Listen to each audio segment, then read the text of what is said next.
Aaron Weber here again. Again, I'm assuming that you have gone through the introduction to achieving your goals. You've got your current reality down and are a work in progress, but far enough along in setting your vision that you can now actually set some goals.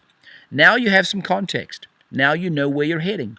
Now you know what you want to be when you grow up. That's the whole point of that previous process, and you have definite beginning and ending points. Now we set the goals, which, if you will, are the framework to help you get from here to there.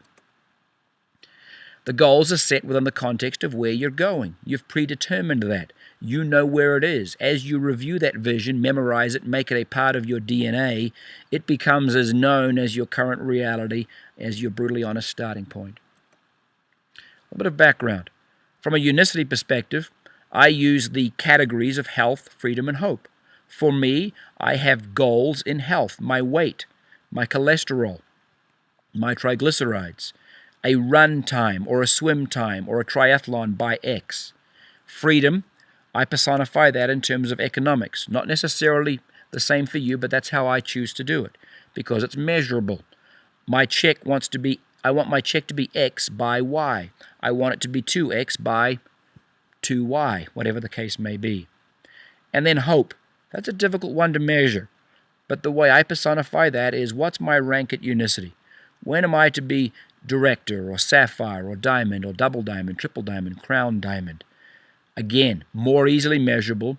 I believe that falls appropriately under hope because as we work on ourselves, as we improve ourselves, as we invest in ourselves, our results will go up, and therefore our expectation or hope for that to continue will be fed. Picture, if you will, a three-legged stool, the old milking stool. On the top, where the seat goes, where you place yourself, is your inspiration statement. That's the intrinsic source of your inspiration. It's the preview of your life's coming attractions, as we've discussed. Each of those three legs is health, freedom, and hope. Notice the imagery there, how those three legs support, sustain, hold up where it is we want to go, feed into that same place. Each is important. You may have a four-legged stool or a five-legged stool. For me, I like three because health, freedom, hope is how we make life better at unicity, and also three is easy for me to keep tabs of and track of.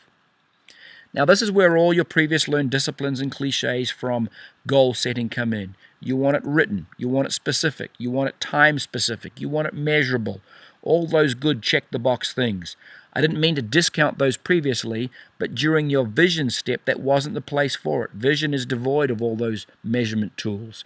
Goals have those, but the goals need to be set in the context of the vision of where your life is going. Keep in mind, sometimes this process, I know for me, can be somewhat depressing because you're not where you want to be, you're not where you know you should be, or you're not where you would love to be. Don't worry about that. It doesn't matter that you're not perfect. All that matters is that you're pointed in the right direction and are prioritized relative to getting there. That's what this process will help you with. Which speaks to this good pee-pee. I don't mean to have the pun there, but you want to be pointed and prioritized. You want to have yourself facing in the right direction, one that you have set under your vision, facing your own North Star, living your life by design. And then you want to have prioritized, by virtue of the disciplines you've gone through, what it is you want to do and become in the process of heading in that direction. You want to have some good M&Ms. As I jokingly say, the official candy of people that are going somewhere. You want to have measurable milestones. Or, if you want to put another M in there, meaningful measurable milestones, so that you can check off and gauge your sense of progress. Again, that's the number one motivator.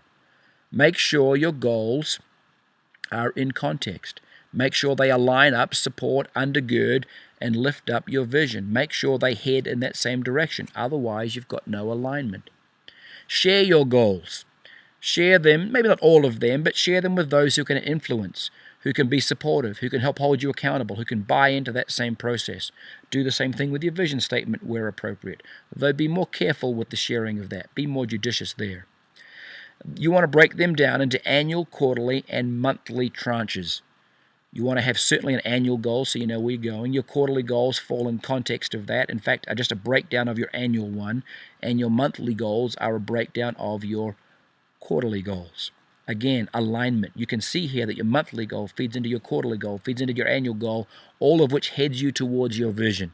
You can begin to see the power of that in your life. So, once you finish that, then we turn those monthly goals into to-do items at the weekly daily phase, which we'll discuss next.